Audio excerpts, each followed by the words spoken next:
कि ना केवल राघव चड्ढा, टोटल जितने 7 सांसद भारतीय जनता पार्टी में गए हैं उन सभी ने सुसाइडल अटेम्प्ट किया है। उनकी राजनीति पूरी तरह समाप्त हो चुकी है। वो दोबारा राज्यसभा तो दूर, आप किसी स्तर पे होने की बात कर रहे हैं, लेकिन वो तो कह रहे हैं मैं पंजाब का मुख्यमंत्री बनने जा रहा हूँ। अभी शायद मुझे लगता है कि पंजाब की आइडियोलॉजी को वो जानते ही नहीं है। वो पंजाब में मुख्यमंत्री बनने की बात करें, मैं आपको बता देता हूं कि अगर भगवंत मान को सीएम डिक्लेयर नहीं किया गया होता तो आम आदमी पार्टी की सरकार जो है उस वक्त में बन नहीं पाई होती।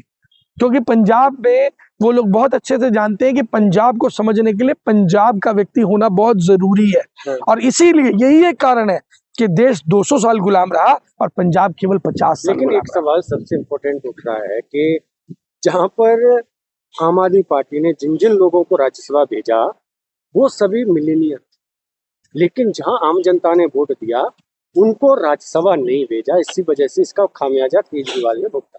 देखिए, मैं आपको एक चीज बता देना चाहूंगा कि जो बिजनेसमैन होता है ना, वो आपका सपोर्टर भी होता है। और आम आदमी पार्टी जो बिल्कुल आम लोगों से चली, अगर मैं आपसे बात करूं कि आप हर महीने कितनी डोनेशन देंगे, आप एक बार डोनेशन दे देंगे, 2 बार डोनेशन दे देंगे, लेकिन अगर आपको रोज डोनेशन देनी होगी आप नहीं दे पाएंगे। व्यापारी वो व्यापारी होता है जो सबके साथ खड़ा होता है। वो कांग्रेस को भी डोनेशन देता है, वो भाजपा को भी डोनेशन देता है, वो आम आदमी पार्टी को भी डोनेशन देता है, लेकिन उसके साथ खड़ा होता है जिसकी आइडियोलॉजी उसे समझ में आती है, पसंद आती है।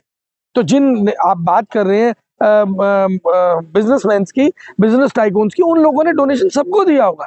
आप रिकॉर्ड निकाल के देंगे तो भाजपा, कांग्रेस सबको दिया होगा, लेकिन वो खड़े किसके साथ थे? उस ईमानदार आइडियोलॉजी के साथ खड़े थे जहां उनको अपना भविष्य नजर आ रहा था। अब आपने क्या किया? 4 दिन पहले जब रेड हुई, वहां पर ईडी की रेड हुई मित्तल जी के लवली यूनिवर्सिटी में, तो क्या हुआ? भाजपा ने दबाव डाला और वो पाला बदल के भाजपा में चले गए। व्यापारी को अपने सिस्टम को, अपने व्यापार को बचाना होता है। और अगर वहां पर राज्यसभा में आम लोगों को आप भेज भी देते हैं तो मुझे लगता है कि शायद वो तर्कपूर्ण सवाल जितने एक व्यापारी उठा सकते हैं, क्योंकि वो बहुत सारे चैलेंजेस को फेस करके उस लेवल पे पहुंचा है। हरभजन कह रहे हैं कि मुझे राम मंदिर नहीं जाने दिया गया था, इस वजह से मैंने पार्टी छोड़ी। उन पर तो कोई करप्शन चार्ज नहीं है ना? नहीं, देखिए, ये तो एक निजी विषय हो गया, राम मंदिर जाना और ना जाना। मुझे ऐसा लगता नहीं है कि राम मंदिर, राम तो सबके साझे हैं। राम मंदिर जाने से हरभजन सिंह को क्यों कोई रोकेगा? ये बातें तो अब जब आप पार्टी से बाहर आ गए तो आप कुछ भी एलिगेशन लगाते रहे। कल स्वाति मालीवाल जी ने अरविंद केजरीवाल जी के कैरेक्टर पे भी सवाल उठा दिया था, जबकि अगर ये चीजें हो रही होती, उनके कैरेक्टर में कोई प्रॉब्लम होती, कोई समस्या होती, तो अब तक वो चुप थी, लेकिन भाजपा ज्वाइन करने का तुरंत उनकी जुबान खुल गई।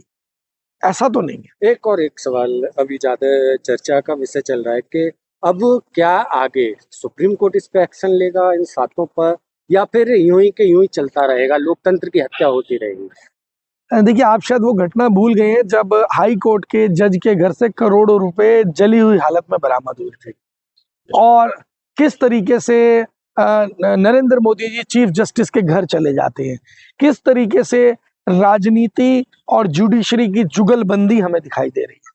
तो आप न्याय की बात, मुझे नहीं लगता कि आज के टाइम में, अभी जैसे आपने रिसेंट में अरविंद केजरीवाल जी का एग्जांपल देखा, वो जज जो कोर्ट में बैठी हुई थी, उन्होंने सारे एविडेंस दे दिए कि आप आरएसएस के कार्यक्रम में गई, आप विपरीत विचारधारा से बिलोंग करती हैं, और आपसे मैं न्याय पाने का न्याय किस तरीके से पा सकता हूँ? क्योंकि जब आप, डेफिनेटली वो न्याय हो ही नहीं सकता, क्योंकि जब आप एक अलग आइडियोलॉजी को फॉलो कर रहे होंगे तो उस स्थिति के अंदर आपका झुकाव स्वाभाविक ही उस आइडियोलॉजी की तरफ होगा। तो केजरीवाल को डर लग रहा है कि अगर मैं जाऊंगा उसमें बेंच में तो मुझे जेल भेजेंगे? नहीं, डर की बात नहीं है यहाँ पर, यह न्याय की बात है। डर और न्याय में फर्क है ना। अगर आप धोखा करके, मैं तो आपको अभी बता देता हूँ,